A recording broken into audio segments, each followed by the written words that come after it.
Señoras y señores, queridos ateneístas, me cumple el honor de abrir este acto de conmemoración del importante aniversario del Ateneo de Madrid y de presentar en él una presentación que sería completamente obvia y que consiste solo en un breve recordatorio de la andanza intelectual, marcando los hitos más importantes de nuestro presidente actual, don Carlos París.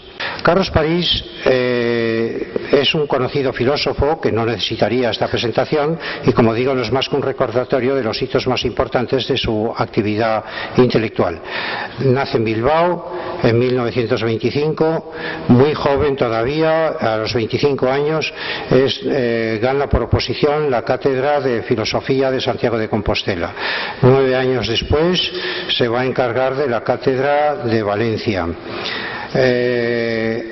Al crearse la Universidad Autónoma de Madrid en 1968, fundó y dirigió hasta su jubilación el Departamento de Filosofía.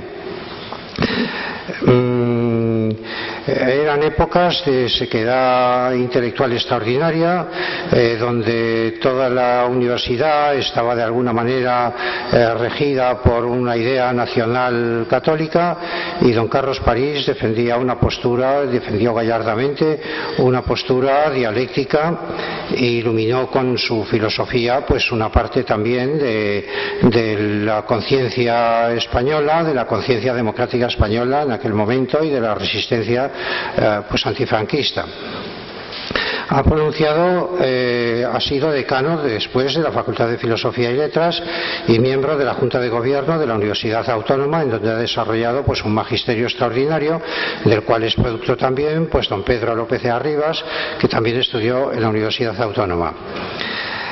Ha pronunciado conferencias y desarrollado seminarios en diversas universidades de Europa, Iberoamérica y Estados Unidos. E intervenido en numerosos congresos internacionales y nacionales. En la Universidad Nacional Autónoma de México, que en México se mantuvo, gracias al magisterio de don José Gaos, se mantuvo vivo toda la filosofía española, y don Carlos París también conectó con estas corrientes y con esto que quedaba de la gran cultura española.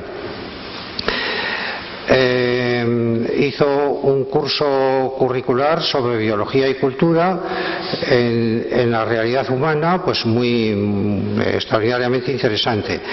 La obra escrita de Carlos París comprende colaboraciones en obras colectivas, nacionales e internacionales, las grandes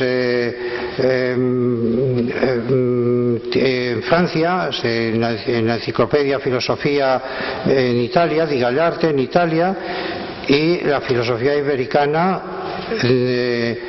en la Asociación Americana de Enciclopedia, hizo prólogos, abundantes libros, y son de destacar entre sus obras las siguientes: Física y Filosofía, prologado por don Julio Pastor, que también fue personaje importante y socio del Ateneo. Ciencia del Conocimiento, 1957. Mundo teórico y experiencia auténtica. Experiencia. Mundo técnico. Mundo técnico y experiencia auténtica. Unamuno, estructura de su mundo intelectual. Hombre y naturaleza.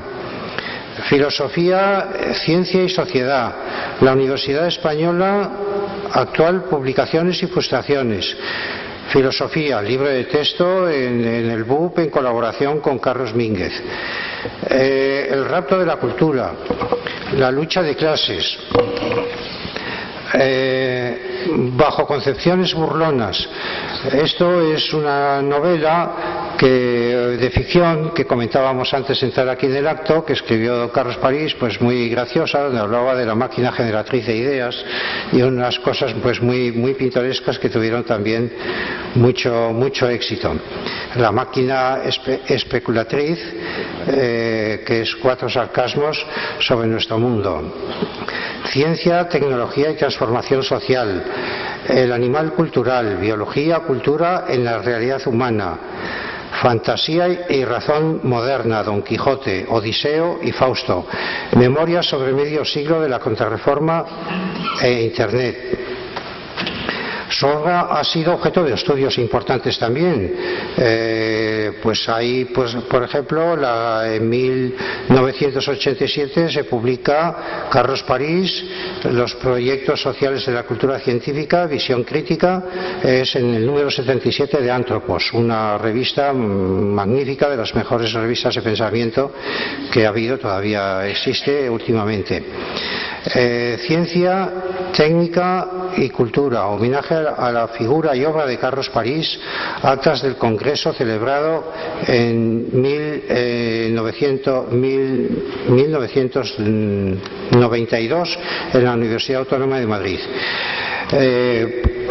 Esto es una parte. La figura de Carlos París pues tiene también detalles de juventud. Fue aviador, pilotó aviones y avionetas en su juventud, fue minero de una mina de carbón en la cuenca de Palencia. En fin, que tiene él, que ha sido dialéctico, ha tenido un contacto con la realidad obrera y con todo esto. En fin, ¿qué más se puede decir de don Carlos París, que nos va a deleitar con una magnífica conferencia sobre Unamuno, del que tiene grandes conocimientos? Incluso tuvo con él una comunicación a través de un espiritista que le dijo: ¿con quién quiere usted hablar? Y él dijo: pues yo con don Miguel de Unamuno. Y parece que le puso también en comunicación con don Miguel de Unamuno. En fin, dicho esto, voy a presentar también muy brevemente a don Pedro López Arribas, que fue discípulo también de Carlos París en la Universidad Autónoma. Es licenciado en Derecho, también licenciado de grado de Filosofía por la Universidad Autónoma de Madrid, abogado y funcionario del Cuerpo Superior de Intervención y Contabilidad, auditor de cuentas registrado, diplomado en Derecho de la Unión Europea por el Servicio Jurídico de la Unión de Bruselas, autor del libro Kosovo, la coartada humanitaria, y de un amplio número de artículos sobre filosofía jurídica, política en revistas y publicaciones generales y especializadas en derecho y pensamiento. Ha impartido numerosas conferencias sobre estas mismas materias. Es una persona que ha hecho un gran trabajo en el Ateneo y tiene unas virtudes de pacificación pues muy deseables en esta docta casa, siempre llena de controversias, a veces agrias. Dicho esto, le paso la palabra a don Pedro López de Arribas para que haga también una breve presentación de don Carlos París. Muchas gracias.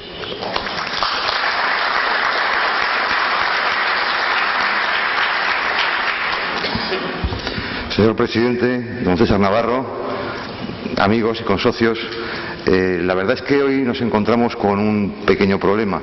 ¿Quién no conoce a Carlos París? Y sin embargo, si nos lo preguntamos más profundamente, ¿quién conoce realmente a Carlos París? Presentamos hoy una de las conferencias más importantes de este ciclo conmemorativo del 175 aniversario del Ateneo de Madrid. No solo por el asunto sobre el que versará, que también, pues se trata de la figura de don Miguel de Unamuno, presidente que fuera de esta casa y destacadísimo filósofo español.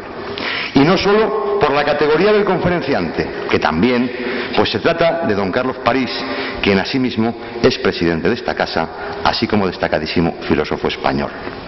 Su importancia, a mi juicio, estriba sobre todo ello, y además en que la conferencia que se presenta esta tarde está inevitablemente dedicada a la que fuera considerada hasta hace poco como la reina de las ciencias, es decir, a la filosofía.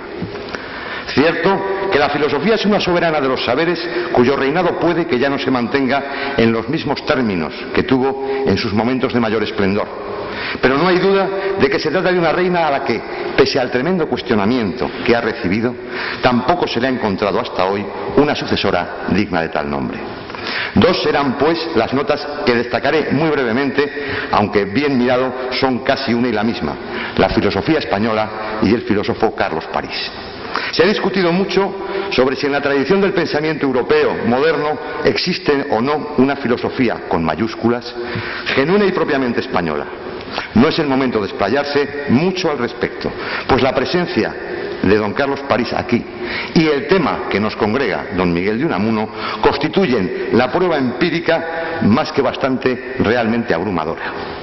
El pensamiento de Carlos París es un pensamiento que se inicia, como bien ha señalado el doctor don César Navarro, con un libro, Física y Filosofía, que prologaría don Julio Rey Pastor, el ilustre matemático español del siglo XX.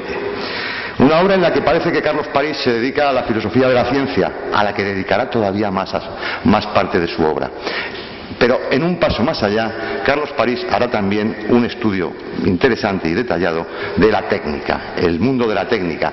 Y justamente es cuando aborde el tema de la técnica, concretamente en la obra citada antes, Mundo técnico y existencia auténtica, primera edición de 1959 y segunda de 1973, donde por primera vez le aflora al profesor París la dimensión social que va a tener luego su obra.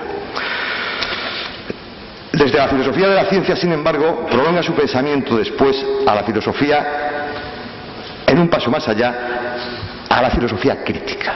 A la filosofía crítica en la que alcanza, yo creo, que su mejor manifestación en este sentido, en una obra que yo creo que es fundamental para entender el pensamiento y la filosofía que aporta Carlos París, que es una filosofía profundamente original, la crítica de la civilización nuclear. Una obra en la que se denuncia cómo el desarrollo del conocimiento científico y tecnológico se puede convertir en altamente destructivo. Las bases filosóficas de esta posición han configurado un pensamiento antropológico sumamente original, en el que don Carlos París ha expuesto cómo el concepto de cultura es el fruto final de la evolución biológica.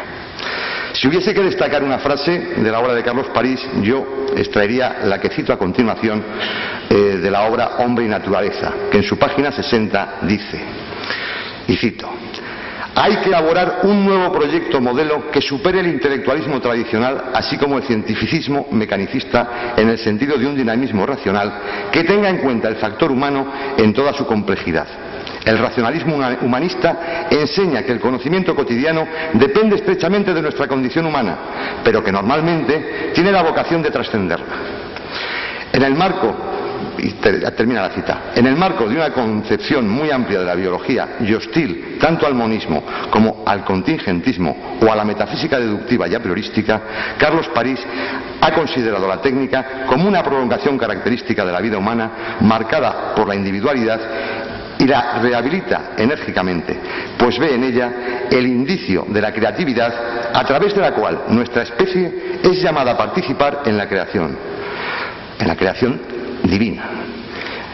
Realmente Carlos París, además de hacer estas aportaciones originales, ha confrontado sus ideas con Luis Vives, con Ortega y Gasset, con Ángel Amor Rival y sobre todo probablemente con Miguel de Unamuno, sobre el que vamos a tratar hoy. Si me permiten, terminaré citando que dice Baltasar Gracián en su prólogo del Criticón: he procurado juntar lo seco de la filosofía con lo entretenido de la invención, lo picante de la sátira con lo dulce de la épica, y en cada uno de los autores de buen genio he atendido a imitar lo que siempre más me agradó.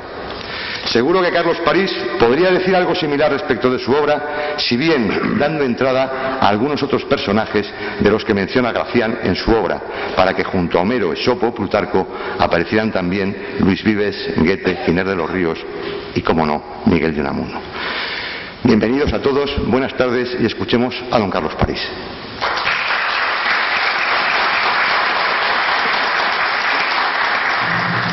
A continuación, don Carlos París tiene la palabra. Muy buenas noches, socias y socios, amigas y amigos, señoras y señores. Quiero agradecerles a ustedes su presencia, que además revela que les interesa más este tipo de cultura que los partidos de fútbol que en este momento se están jugando y que pensábamos que podían restarnos gran parte de la asistencia. Deseo agradecer muy entrañablemente, muy cordialmente, las generosas palabras que me ha dedicado el que fue presidente de esta casa y le dio vida, ya en tiempos difíciles, don César Navarro, hombre además extraordinariamente culto, hombre de múltiples actividades, desde la marina hasta la medicina, ha recorrido una larga trayectoria vital. Y además quiero agradecer también muy cordialmente a don Pedro López Arribas, con quien he tenido la suerte de encontrarme en esta Junta de Gobierno que actualmente presido y que me explicó, la verdad es que yo no me acordaba que había sido alumno mío, porque ya a estas alturas de la vida realmente el número de alumnos y alumnas es tan grande que una vez un amigo mío y también colaborador de origen argentino y que conocí en Córdoba, Argentina, me dijo un día, presentándome una amiga, cuando ella dijo, yo he sido alumna tuya. Entonces dijo, es dificilísimo encontrar una chica en Madrid que no haya sido alumna de Carlos París. Pues bien, en este sentido he tenido la satisfacción de que Pedro López Arribas también haya sido alumno mío y realmente, no solamente el que haya sido alumno, sino encontrarse con alumnos que tienen las virtudes intelectuales y humanas y la capacidad de gestión y además la preparación intelectual de Pedro López Arribas es muy honroso para quien ha sido afortunadamente profesor suyo. Y sin más introducciones voy a hablar, pero para entrar en otra introducción distinta, voy a hablar en este acto con que continuamos las jornadas dedicadas al 175 aniversario de esta casa, a la figura de Miguel de Unamuno como presidente de esta casa y como gran figura de la cultura española en tantos aspectos. Pero me van a permitir ustedes que antes de hablar directamente de la obra de Unamuno y reseñar algunos de sus rasgos que ofrecerlos a la meditación colectiva de todos, que anteriormente haga una pequeña introducción que podríamos llamar Tras las huellas de Unamuno. Una pequeña introducción sobre lo que ha supuesto para mí y para otros intelectuales españoles y para otras personas la huella de Unamuno a lo largo de todos estos años de nuestra vida, desde los tiempos de estudiante hasta la actualidad. Bueno, yo diría que en mi juventud, entre los inquietos jóvenes con quienes yo me movía y que eran más próximos a mis preocupaciones y también a mi condición social y familiar, nos dividíamos en orteguianos y unamunianos. La filosofía que se enseñaba en la universidad era una filosofía puramente escolástica, impuesta, pero nosotros, abriéndonos horizontes, después llegaríamos al marxismo, llegaríamos a conocer mejor la historia de España, pero de momento, aunque proscritas ambas figuras, nos interesaban figuras de Ortega y de Unamuno y nos dividíamos en unamunianos y orteguianos. Yo ciertamente era de los unamunianos, como también mis grandes amigos Miguel Sánchez Mazas, ya fallecido, que fue un ilustrísimo lógico matemático, reconocido internacionalmente y que tuvo que pasar gran parte de su vida en el exilio en Suiza por razones políticas.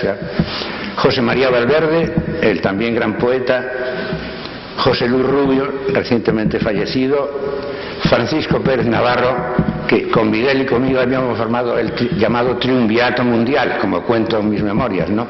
Triunvirato Mundial, que queríamos regir el mundo con la convicción de que tres personas bien unidas podían dominar a todos los seres individualizados y hostiles que forman el mundo humano. ¿Es mejor?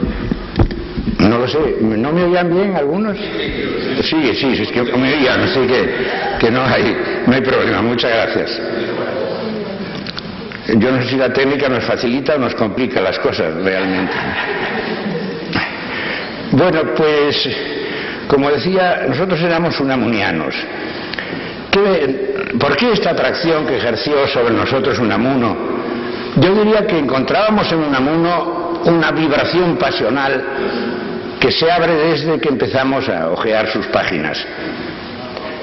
Un estilo personal, singularísimo, yo diría casi inimitable, una fuerza tremenda y una pasión. Esto verdaderamente nos conmovía, mientras que en Ortega encontrábamos un estilo más amanerado, más exquisito, más aéreo, aéreo en la altura de los tiempos, como decía Ortega, había que estar a la altura de los tiempos, mientras que Unamuno estaba más bien en las profundidades y en la historia eterna, en los grandes problemas humanos eternos e imperecederos. Se dirigía Ortega a una minoría culta, a sus discípulos. Unamuno buscaba las profundidades humanas y la buscaba en lo popular, en sus recorridos por los pueblos de España, en sus conferencias, en sus disertaciones, en los ambientes más ajenos a la cultura oficial, como luego harían también, como hicieron las famosas marchas de la Institución Libre de Enseñanza, las misiones pedagógicas, y como hizo el teatro proletario también. También Unamuno buscaba al pueblo y hacía sus extraordinarias andanzas por todos los territorios españoles.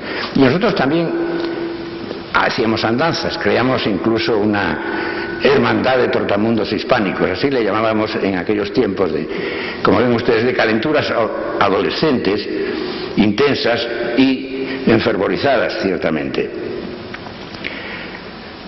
Y Unamuno ha recogido precisamente esta preocupación por lo popular en su concepto de la intrahistoria, cuando él critica la historia convencional, la historia que nos habla de los grandes personajes, de las grandes batallas, de los enormes acontecimientos que parecen marcar las épocas, y nos recuerda que por debajo de todo esto se encuentra la vida callada, silenciosa, sacrificada de montones de hombres y mujeres que desarrollan su vida en estas aguas profundas, en estas aguas abisales por debajo del océano, de las oleadas de la superficie de los mares. Y había algo que desde luego nos atraía muy concretamente, era el quijotismo, la figura de Don Quijote, a la cual también dedicado en los últimos tiempos también uno de mis libros. Este quijotismo, esta idea de rescatar el sepulcro de Don Quijote, esta idea de movilizarse intensamente detrás de ideales, eran cosas que nos poseían muy profundamente en aquella época. Bueno, a ello yo añadiría también la natural confraternidad sentida por haber nacido yo también, como Miguel de Unamuno, en las orillas del Nervión. Y estas locuras cristalizaron en fundar lo que llamábamos la Hermandad de la Santa Locura. Aquí tenemos ahora unos psicoanalistas que podrían estudiar esta extraña locura de aquella época juvenil. Y nuestro grito era, recogiendo al Quijote, era: vacía no, yelmo sí, vaciyelmo no, no, no. Es decir, contraponíamos a la vacía el yelmo y sobre todo nos oponíamos al vaciyelmo, a las componendas que sin embargo a estas alturas y después de tantos años vemos que siguen gobernando la vida española, empezando por la componenda de la transición, en mi opinión. Bueno, este ardor juvenil después fue cristalizando en mi dedicación a la enseñanza y a la investigación en una entrega intensa a la obra de Unamuno, que discurría paralela a la entrega a la filosofía de la ciencia que con Miguel y que con Francisco introdujimos en España, y que no tenía más precedente en generaciones anteriores que el caso de David García Vaca, sí, escritor de una lógica matemática importante, estudioso de la filosofía de la física, que al empezar la guerra civil se tuvo que exiliar y desarrolló su obra en Iberoamérica. Entonces, al dedicarme a Unamuno, había una imagen tópica a la cual me referiré luego, una imagen limitada de Unamuno, y yo descubrí la importancia que tenía en Unamuno toda su entrega a la ciencia, en la que después insistiré, y su preparación científica, que es uno de los ejes de su obra, articulado, aunque sea antitéticamente, antagónicamente, con la fe religiosa. De modo que, en este sentido, el llamado joven Unamuno yo lo vi a través de la ciencia. Después el joven Unamuno, en trabajos como los de Rafael Pérez de la Dehesa o de mi colaborador en la Autónoma Pedro Rivas, ha sido visto en su relación con el marxismo, con la inicial y juvenil formación marxista de Unamuno. Y de aquí resultaron pues una serie de trabajos, de conferencias que di en España, en el extranjero, de cursos. Y para que ustedes se hagan idea, claro, aquí ya, sobre todo los que sean más jóvenes, no se pueden fijar a lo que eran aquellos tiempos, les contaría que, estando yo ya de catedrático en Santiago, abrí un curso de verano dando una conferencia sobre Unamuno. El hecho, pues, parece completamente normal. Sin embargo, motivó una llamada del ministro de Educación, que además era Ruiz Jiménez, es decir, un hombre de los que tenían fama de aperturistas, diciéndome que no me metiera en temas tan escabrosos como hablar de Unamuno. Claro, yo supongo que esto, para la mentalidad actual, resulta completamente sorprendente, ¿no? Porque no era el hablar de Marx. Luego también dimos un curso sobre Marx en la Universidad de Santiago, que yo dirigí, pero simplemente el hablar de Unamuno o hablar de Ortega era algo que estaba proscrito, porque eran pensadores que Unamuno concretamente habían sido condenados. Unamuno muy recientemente, cuando dio la conferencia, por el obispo de Canarias, Pildain, en un escrito que se llamaba, en una pastoral que se llamaba Unamuno hereje y maestro de herejes. Claro, que nos dedicáramos a estudiar a un hereje y nos convirtiéramos en discípulos de este hereje podía ser altamente peligroso. Después ya toda esta obra cristalizó en el libro de Unamuno, que aquí se ha recordado que me puse a escribir en Valencia. Y respecto a este libro querría contar otra anécdota que me parece a mí que es bastante divertida. Y es que cuando yo estaba escribiendo el libro, estaba de catedrático en la Universidad de Valencia y me dedicaba a escribir el libro, mi hija más pequeña entonces le preguntaba a su madre, le preguntaba: ¿y papá? Y le decía a su madre: está con Unamuno, decía humorísticamente. Entonces la consecuencia fue, luego me lo ha contado ya de mayor, que ella se figuró que Unamuno era un personaje muy familiar en nuestra casa, que venía a visitarnos y que yo platicaba con él abundantemente. Pero claro, esto, como antes se ha recordado, sí ha tenido sin embargo su materialización. En una sesión espiritista yo conecté con Unamuno y le pregunté qué opinaba sobre mi libro. Me dijo que le había parecido un libro excelente. Y claro, aunque yo no creía en el espiritismo, ustedes comprenderán que ante resultados de este tipo hacía falta ser muy humilde para no pensar que realmente lo decía Unamuno de verdad.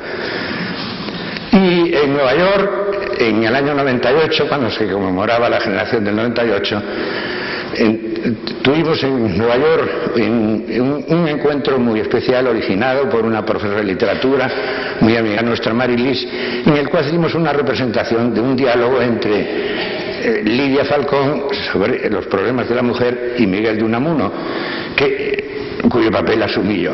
Pareció Miguel de Unamuno saliendo de los infiernos, etcétera, y tuvieron un diálogo también muy interesante que está recogido en un vídeo, aunque no se haya llegado a publicar después. Y ahora me encuentro, claro, con que entre todas estas afinidades que he dicho, y ahora coincido con ser presidente del Ateneo, como lo fue en su tiempo Miguel de Unamuno, y poder rendirle homenaje en estas jornadas de conmemoración de la fundación de nuestra casa.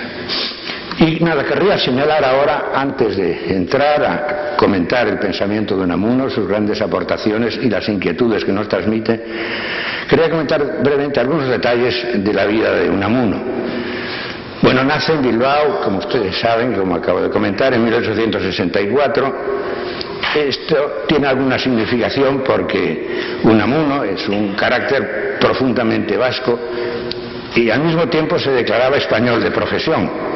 Español de profesión, dijo que él era para él se unían lo vasco y lo español, e incluso en alguna ocasión dijo que lo que hacía falta es que los vascos conquistaran toda España y entonces se acabarían todos los problemas que tenemos. Puede que sí. El caso es que nacido en las 7 calles, en Bilbao Viejo, muy pronto murió su padre. Quizá esta pérdida del padre sea un detalle que psicológicamente y quizás psicoanalíticamente se podría comentar, porque además él ha escrito, ha recordado en ocasiones que la única vez que vio a su padre fue hablando en francés, y entonces esto le abrió el horizonte de los idiomas, de las lenguas, que va a llenar después toda su vida como catedrático de griego y como experto en tantas lenguas. Pero al mismo tiempo le da un ambiente matriarcal, en cierta forma, que también va a llenar la vida de Unamuno.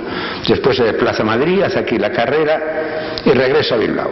Bueno, este regreso a Bilbao sí que me parece que es importante en dos aspectos. En primer lugar, cuando regresa a Bilbao, Unamuno se dedica a preparar cátedras de enseñanza media de psicología, lógica y ética.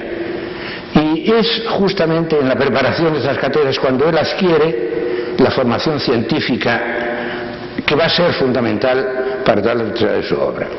El estudio de Ribot, de Darwin, a quien dedica una conferencia de homenaje en el aniversario del nacimiento de Darwin en 1905, los materialistas científicos que van a gravitar sobre toda su obra. Esta época de formación, por lo tanto, es importante. Unamuno no consigue la cátedra, se presenta a ella curiosamente con Sabino Arana y con Rafael María de Azcue, que es el que consigue la cátedra. Y fue, yo creo, una suerte para Unamuno el no conseguir esta cátedra. Esto lo digo para que los que hayan perdido posiciones no se desanimen, piensen que apenas hemos conseguido, pero pueden llegar a tener una categoría cultural como la de Miguel de Unamuno. Y yo digo que fue positivo además porque esto es lo que hizo que después consiguiera la cátedra de griego en la Universidad de Salamanca, y esto marcara de una manera muy positiva toda su vida. Pero un segundo apartado que podríamos señalar aquí de esta estancia en Bilbao juvenil es que entonces conoció a unos marineros noruegos, y entonces como ya antes comentaba el padre hablando en francés, Unamuno tenía gran afición y facilidad para las lenguas, entonces aprendió el norso-danés, y el norso-danés le permitió leer a Kierkegaard después en sus originales. Y además yo diría que con la peor o la mejor de las intenciones, visitando la casa de Unamuno en Salamanca en una ocasión, pues vi los libros de Kierkegaard y se me ocurrió todos los amplios, la serie de volúmenes que forman la obra de Kierkegaard, y se me ocurrió cogerlos, examinarlos, y vi que estaban cuidadosamente anotados por Unamuno. A mí me gustaría que hoy día hubiera muchos investigadores, muchos profesores con esta competencia para leerse a un autor en norso-danés y apuntarlo y hablar de él después con la seriedad con que Unamuno recogió las enseñanzas y discutió las ideas de Kierkegaard. Consigue pues la cátedra de griego, se ha casado antes con Concepción Lizárraga, su concha, como él la llamaba, su costumbre, y también va a jugar un papel importante en la vida de Unamuno. Ve a la mujer, ciertamente la ve fundamentalmente como madre, es decir, él tiene una visión, aunque ocasionalmente defenderá el voto de la mujer cuando se plantee en la Segunda República, pero sin embargo su visión de la mujer es fundamentalmente a través de la maternidad. Y en 1897 experimenta una profunda crisis que ha comentado y descubierto primero y luego comentado Sánchez Barbudo. Es una gran aportación para la comprensión de Unamuno. Unamuno lo descubre su mujer Concha, lo descubre una noche bañado en lágrimas, angustiadísimo, y Unamuno está experimentando una tremenda conmoción interior, después de la cual se va de su casa, se encierra en un convento y escribe el diario, que estuvo inédito mucho tiempo. Yo todavía tuve que leerlo inédito, estaba guardado en un banco y después ya se ha podido editar. Y esta crisis fue capital para Unamuno. Yo me represento esta crisis, por lo menos es mi interpretación personal, como el momento en que Unamuno, que había tenido una infancia profundamente religiosa, como hemos dicho, y que luego se había formado en el materialismo científico del conflicto entre la ciencia materialista y su religiosidad, concretamente su hambre de inmortalidad.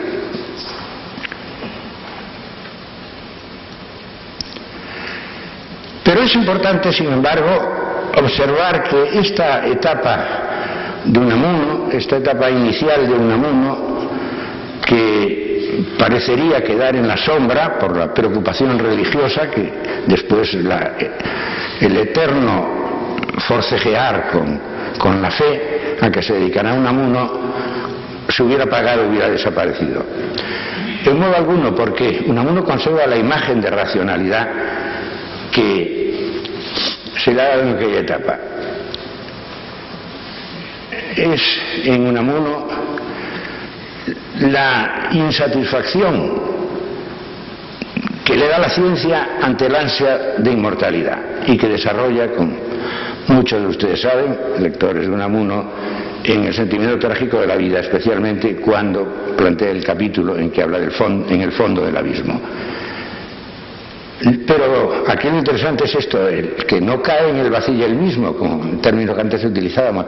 Unamuno no busca componendas, no busca argumentaciones que le convenzan de la existencia de Dios, de la inmortalidad del alma, sino que mantiene la tensión entre una ciencia materialista y el ansia de lo religioso.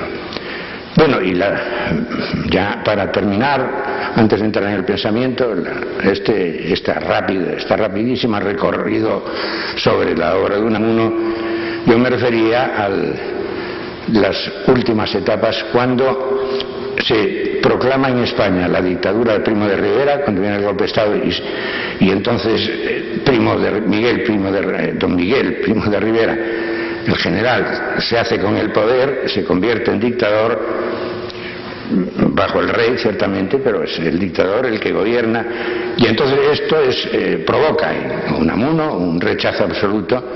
Dedica una serie de poemas ingeniosos y sarcásticos, burlándose de la figura de Miguel Primo de Rivera y jugando con el hecho de que los dos son Miguel quien como Dios, que es la interpretación que da su nombre, y la consecuencia de esto es el destierro de Unamuno. Destierran primeramente a Fuerteventura, es allí rescatado por un grupo de amigos franceses, pero luego, aunque se levanta el destierro, él se mantiene voluntariamente en la frontera con España, en Hendaya. No quiere regresar a España mientras esté vigente la dictadura, y así lo mantiene, y desde allí se produce la segunda crisis de Miguel de Unamuno. Esta segunda crisis que es muy interesante porque es la crisis en que surge el enfrentamiento entre el yo privado y el yo público. En el pluralismo de los egos, de los yoes que ve Unamuno, cuando decía que él es una multitud, cosa que también Hermann Hesse ha dicho en alguna de sus novelas, se siente como una multitud, dice, y no siempre tomo mis acuerdos por unanimidad. En esta situación, Unamuno se ve reflejado en el yo público y pensará si no se estará alienando su yo más íntimo, su yo más personal en esta imagen pública. Es interesante porque esto anticipa realmente el que es un gran problema de nuestro tiempo, ¿no? El problema de la imagen, el problema de la manera en que lo público se sobrepone. Pero también determina una anécdota muy divertida que cuenta el mismo Unamuno, y es que dice que le llevaron a visitar un manicomio en una ocasión y le presentaron a un loco y le dijeron, aquí don Miguel de Unamuno. Y dice el loco, ¿pero qué Miguel de Unamuno? ¿El de verdad o el de los papeles? Y dice Unamuno que se quedó toda la noche sin poder dormir pensando si sería el Unamuno de verdad o sería el Unamuno de los papeles. El caso es que al caer la dictadura y al proclamarse sobre todo la Segunda República, Unamuno regresa a España, es nombrado ciudadano de honor, preside manifestaciones, proclama la República desde el balcón del Ayuntamiento de Salamanca, como se había proclamado aquí en Madrid. Pero aquí viene la etapa quizá más criticable, más desacertada de Unamuno, porque después de ese entusiasmo por la República, sin embargo, Unamuno pierde pie, diríamos, con una metáfora gráfica. Pierde pie y se siente decepcionado por la República. Y en lugar de ver lo positivo del movimiento que se está produciendo, se lanza a una serie de críticas. Y esto conducirá finalmente al hecho de que cuando se produce la sublevación militar y de las fuerzas reaccionarias contra la República, la apoya Miguel de Unamuno. La apoya inicialmente, porque ciertamente esto no podía mantenerse largamente. De todos es más o menos conocido, supongo, el episodio del 12 de octubre, cuando se inaugura el curso en la Universidad de Salamanca, y entonces hay unos discursos en que además son atacados catalanes y vascos, y Unamuno se ha enterado ya de la cantidad de fusilamientos, detenciones y asesinatos que se están produciendo de personas amigas suyas, estimadas por él. Él lleva incluso en un bolsillo cartas recientes que le han llegado con estas noticias, y entonces Unamuno ya estalla en un momento determinado, y aunque no estaba previsto tomar la palabra, se levanta y entonces, indignado, dice: por una parte, aquí se ha atacado a los vascos y a los catalanes, y sin embargo aquí tenéis un obispo catalán que os enseña la fe y un vasco que os enseña el castellano que no conocéis. Y rechaza, entonces, condena el movimiento, y es cuando se recordará más o menos, porque hay distintas versiones, claro, no se sabe cuál es fiel, entonces no se podían grabar como ahora estos actos. Se levanta Millán Astray y entonces grita viva la muerte, le increpa, y entonces Unamuno recoge este grito de viva la muerte, comentando que él ha dedicado toda suya a reflexionar sobre la muerte. Creo que no hay un grito más absurdo que ese grito contradictorio de viva la muerte.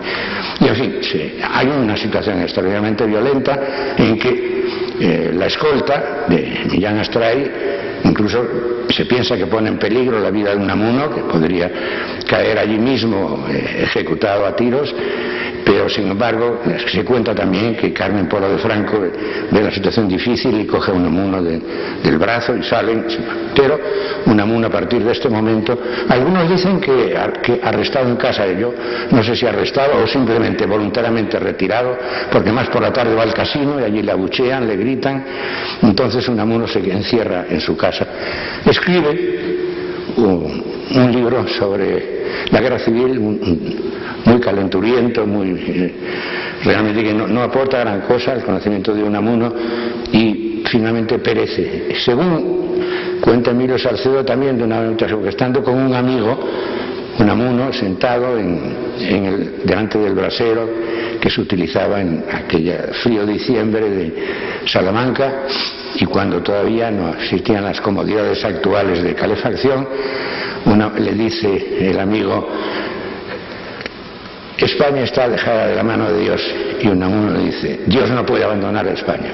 Y según esta versión que se cuenta, fueron sus últimas palabras, porque se quedó callado, paralizado, y entonces se dio cuenta al cabo de un rato que estaba algo ardiendo, y eran las zapatillas de Unamuno sobre el brasero, y es que estaba Miguel de Unamuno muerto. Y este es el final de Unamuno, pero como hemos dicho, su obra sí permanece, ha sido siendo estudiada y continuada indefinidamente.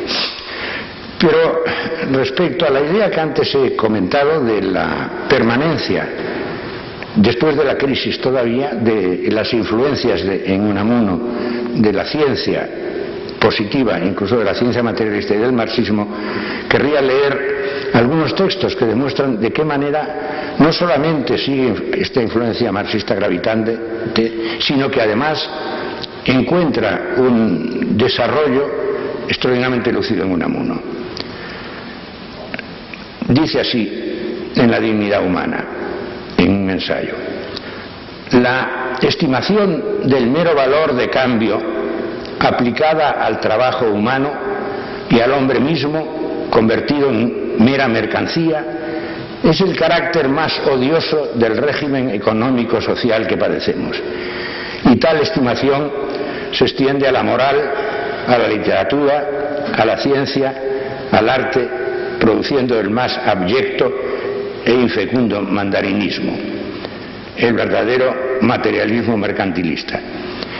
Ven ustedes aquí de qué manera la idea del fetichismo de la mercancía, del capital de Marx, es recogida por Unamuno, pero además es aplicada y expresada muy vivamente, pero además es aplicada también al mundo de la industria cultural, anticipando entonces ideas posteriores y describiendo una situación que hoy día también podríamos comentar en los mismos términos de Unamuno, esta mercantilización de la existencia, de los valores humanos y de la misma cultura. Y así resulta que hay hombres que están por debajo de la escala cero, y estos hombres están condenados a morir de hambre, dice Unamuno, y se les rehúsa la dignidad humana. Pero lo que hace posible, dice Unamuno, la existencia de los hombres dedicados a la pura especulación científica y con ello al progreso de la ciencia es el callado y terrible sacrificio de no pocos braceros, cuyo valor se estima poco más alto o tal vez más bajo que el cero de nuestra escala social. Si progresa la ciencia no se debe solamente al esfuerzo del ingenio de los científicos, se debe al esfuerzo de toda una sociedad que hace posible esto. Bueno, es un tema que yo he desarrollado en uno de mis libros que os he recordado, en el Rapto de la Cultura. Y después de las consideraciones querría entrar un poco en la problemática unamuniana, en el centro de la problemática unamuniana.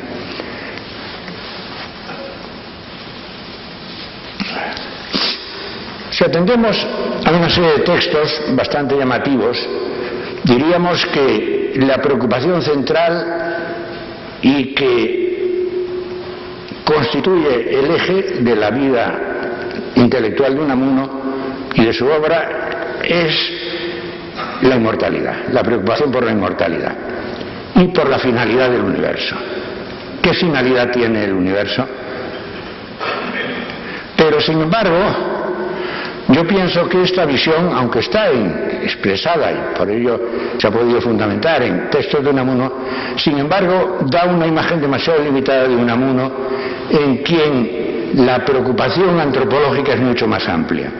Y es el ansia de plenitud, de infinitud del ser humano, aquello que registramos en la obra de Unamuno, aquello que da vida y que da tensión a la obra de Unamuno. El ser humano tiene una ansia de infinitud. El ser humano quiere ser de todos los tiempos y de todas las épocas.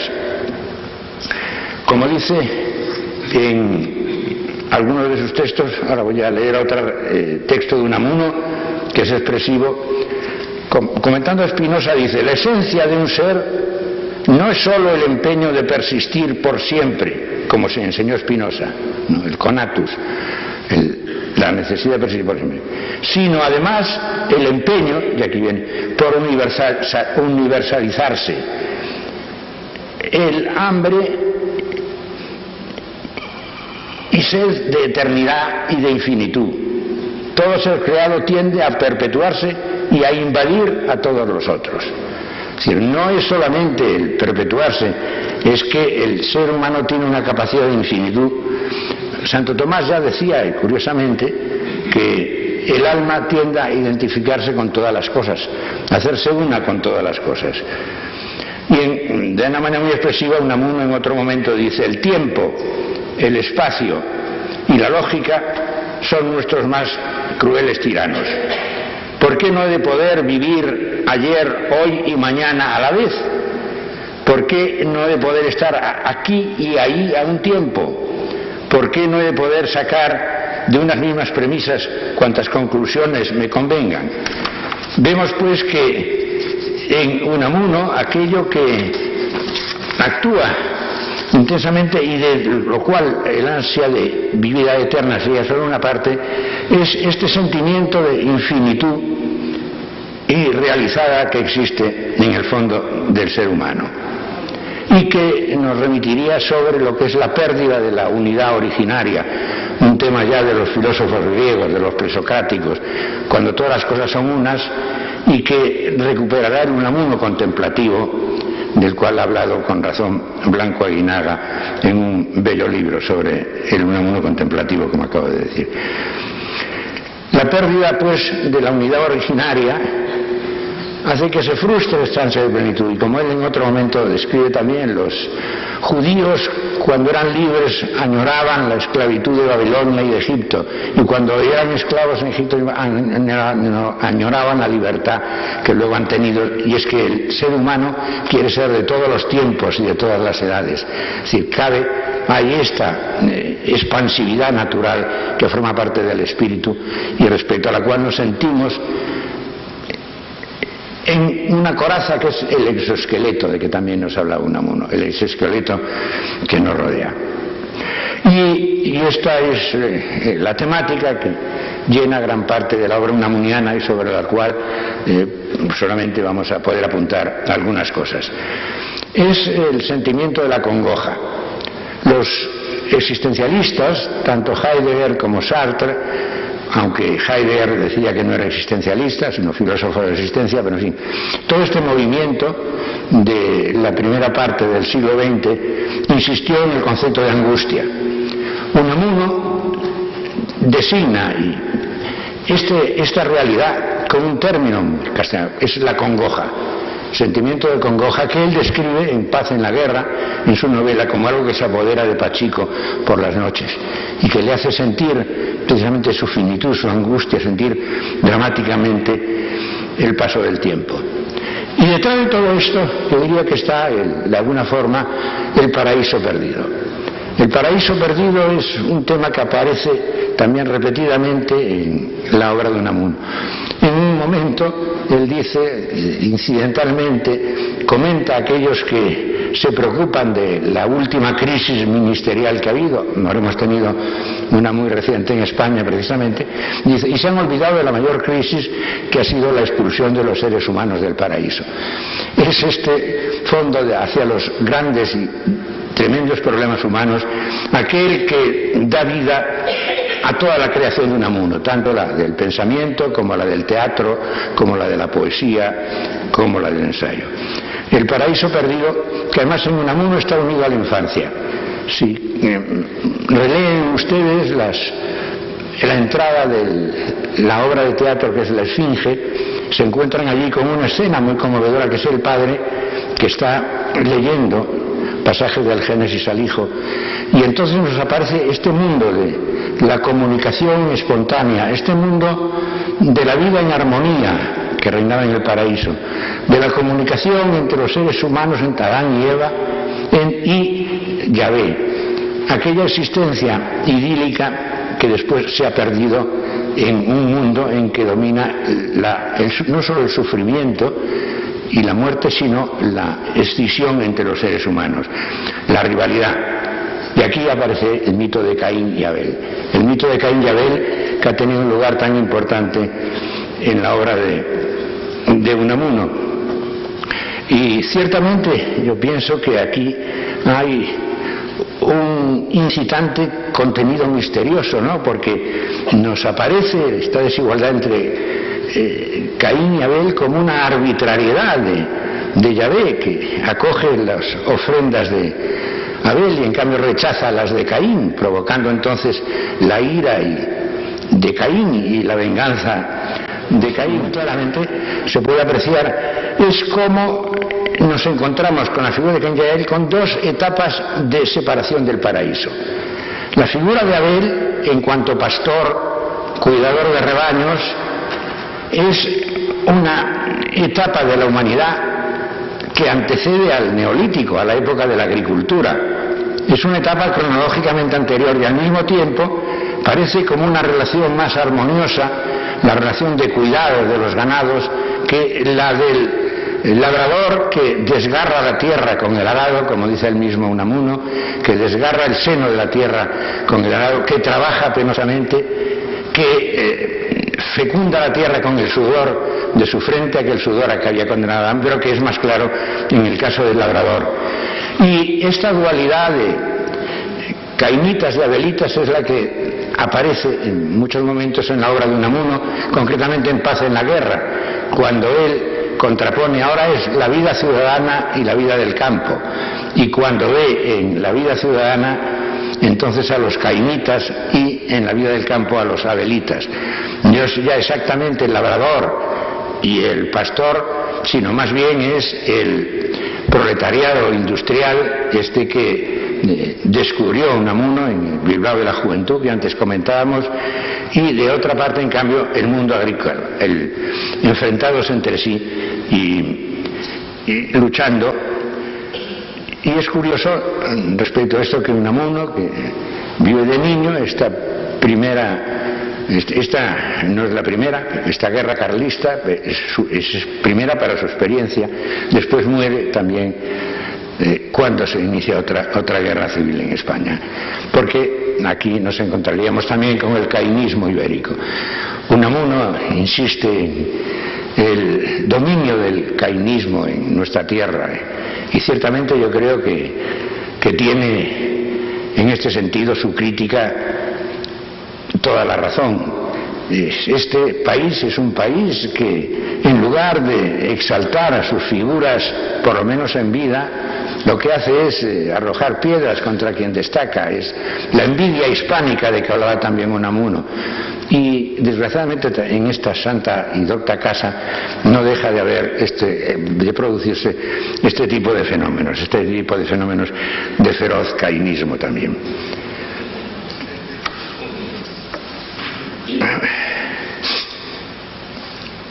Querría pasar ahora a comentar algunos otros aspectos de la obra de Unamuno, porque cuando yo les hablaba antes de las profundidades de Unamuno y de su sentido de la realidad, aquí se nos revela y nos aparece en la obra de Unamuno, en el teatro, en la novela. Claro, en la novela, por cierto, todos ustedes habrán recordado al hablar del cainismo la gran novela que es Abel Sánchez, ¿no? Y como allí nos aparece también la figura del predilecto de la fortuna, Abel, frente a la figura del trabajador que lucha, el médico que lucha con la enfermedad, que lucha esforzadamente todo a lo largo de su vida, mientras que Abel vive en el mundo de las superficies, en el mundo de la pintura. Y el drama entonces de Joaquín Monegro, y al final la aparición del niño como un elemento redentor en esta exaltación de la infancia unamuniana. Pero este afán de realidad es el que nos lleva a otro aspecto que me parece interesante en este rápido recorrido por la obra de Unamuno, y que es la manera en que Unamuno plantea el problema de los instintos, de las pulsiones humanas, y muy concretamente la intuición y la afirmación del hambre como instalación en lo real, frente a la tradición idealista de todo el pensamiento filosófico moderno. Unamuno nos recuerda nuestro cuerpo y nos recuerda nuestras urgentes necesidades. El cerebro, escribe, en cuanto a su función depende del estómago. La relación con el mundo que tenemos no podemos verla como una relación puramente contemplativa. Heidegger insiste también en la relación técnica, pero para Unamuno es una relación todavía más radical. Dice: el mundo externo de la sensibilidad nos es revelado por el hambre. ¿Cómo luego existo? Afirmación de Ramón Turró. Frente al pienso luego existo de Descartes, que a mí siempre me llamaba mucho la atención, pero sobre todo tal como lo formula más agudamente aún en la cuarta meditación, en una de las meditaciones, cuando dice: yo soy un ser que piensa y carece de extensión. Claro, sí, carece de extensión, ni hambre, ni sexo, ni ninguno de los instintos humanos, ¿no? Es sorprendente verdaderamente que el pensamiento moderno se haya iniciado con afirmaciones de un idealismo tan acusado. Frente a ello, Unamuno nos recuerda a Ramón Turró, el gran médico español, cuando decía: ¿cómo luego existo? Y eso es incluso sublimado por la poesía de Unamuno en Eucaristía, cuando dice: solo el comerte nos apaga el ansia. Y cuando dice que las relaciones entre los seres humanos tienen que ser, debíamos darnos unos a otros en alimento. alimentarse de las demás individualidades y darse a ellas en alimento. Este es el deseo. Aquí dirían los psicoanalistas que estamos en presencia de una exaltación de la fase oral canibalística de la libido, ¿no?, en Unamuno.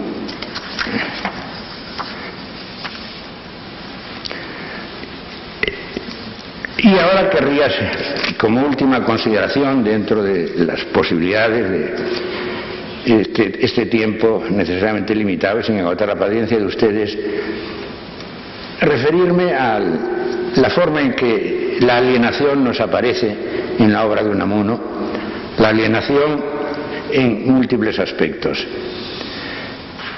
De alguna manera, la visión del otro tiene este componente de algo que todos ustedes recordarán que está en Sartre, ¿no? El otro nos descubre a través de la mirada, que estaba en Hegel cuando es la rivalidad de las conciencias en la dialéctica del señor y del esclavo. De alguna manera el otro es un desafío para el yo. Aunque Unamuno antes recordaba la visión del ser humano como crustáceo, él dice somos crustáceos, tenemos un exoesqueleto, y entonces esta división e incluso esta hostilidad entre los seres humanos, dice Unamuno, solamente se rompe cuando oímos el bajido del dolor del prójimo. Aquí nos aparece entonces el Unamuno de los instintos. Antes hablaba del instinto trófico, ahora el Unamuno de los instintos diatróficos, que diríamos en la terminología de Ross Carballo. Los instintos de protección, los instintos maternales que son tan importantes. Pero un aspecto que me parece que es muy interesante y de alguna manera enlaza con la idea esta que les ha divertido del yo auténtico y el yo público, y la manera en que uno puede devorar a otro, el yo público puede devorar al yo, la alienación teatral. Por cierto que Habermas, pensador tan citado en nuestros medios y en este tiempo, a la acción instrumental y a la acción comunicativa ha tenido que añadir después la acción dramatúrgica. Esta acción dramatúrgica es la que Unamuno ve y realiza todo a lo largo de su teatro, y de alguna manera es la que gobierna el yo público. Cuando, dicho gráficamente, hacemos teatro para los demás e incluso en la soledad seguimos haciendo teatro para uno mismo. Y entonces la imagen pública nos aliena, nos hace perder nuestra propia intimidad. Y este es el tema que aparece en otra de las grandes obras teatrales de Unamuno, en Don Juan. Y la finitud, yo diría, la finitud cristaliza también a lo largo de la vida en esta imagen de la conciencia como un cementerio en que se van agotando las posibilidades. Es la idea unamuniana de los ex-futuros, de los yoes futuros. La trayectoria que seguimos en la vida está marcada por otra serie de posibilidades a las que hemos renunciado y que de alguna manera van quedando en la cuneta. Y estas alusiones ocasionales que he hecho al psicoanálisis querría completarlas con un texto de Unamuno que me parece muy interesante, en el cual se ve que Unamuno practicó ejercicios de autoanálisis. Él habla de los ejercicios espirituales de evocación de mi más remota niñez a que a las veces me dedico. Y es un ejercicio, os lo aseguro, terrible. Es como si uno, para ver mejor en la oscuridad, cogiese las gafas oscuras o un catalejo para observar sin noches y sin luna la lontananza. Pero de pronto, en esta situación de oscuridad, de confusión total, aparece un relámpago, ilumina nuestra tenebrosa visión una palabra relámpago, y viniendo del pasado hace deslumbrar de repente los fondos de vuestra memoria. Es curioso el hecho de que aquí casi se descubre un autoanálisis hecho por Unamuno, volviendo a la infancia, encontrándose dificultades, con que tiene las barreras con que tiene que vencer para llegar a la infancia, y luego a través del lenguaje precisamente el descubrimiento de sus problemas gestados desde la infancia. Y es que nos dice en esta gran novela, que tendría gran obra de teatro, que tendría una lectura psicoanalítica interesante, nos habla de los sótanos y escondrijos del corazón, las catacumbas del alma donde no gustan descender los más de los mortales, creen que allí hay muertos y es mejor no visitarlos, y sin embargo estos muertos nos gobiernan.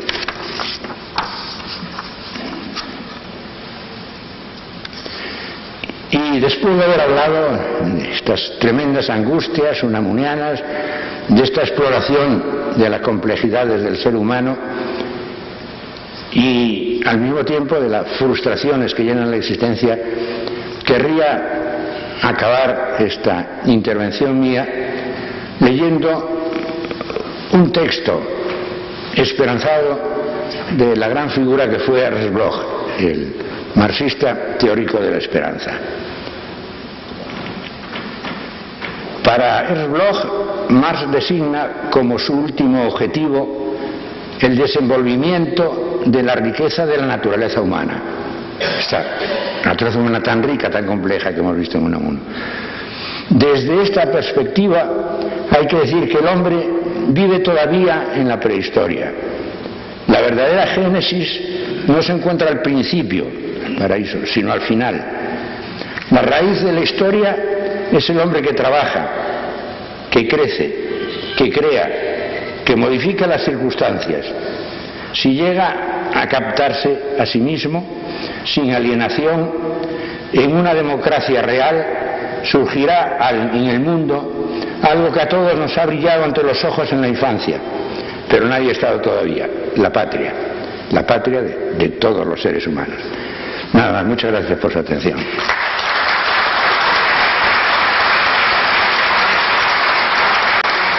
Señoras y señores, el Ateneo, que hoy conmemora sus 175 años en estas fechas, ha sido siempre la vanguardia del pensamiento y la cultura durante este larguísimo periodo.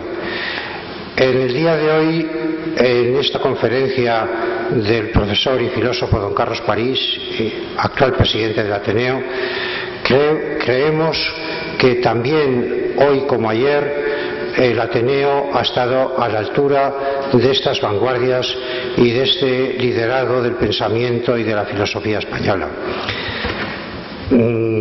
Creemos que toda esa acumulación de saberes, todo se proyecta en el futuro y sea el Ateneo en el futuro durante muchos largos años también esta vanguardia. Creo que entre los aplausos con que ustedes han saludado la conferencia de don Carlos París, me ha parecido oír que estos mudos retratos que dan grandeza al salón aplaudían también. Señores, se levanta la sesión.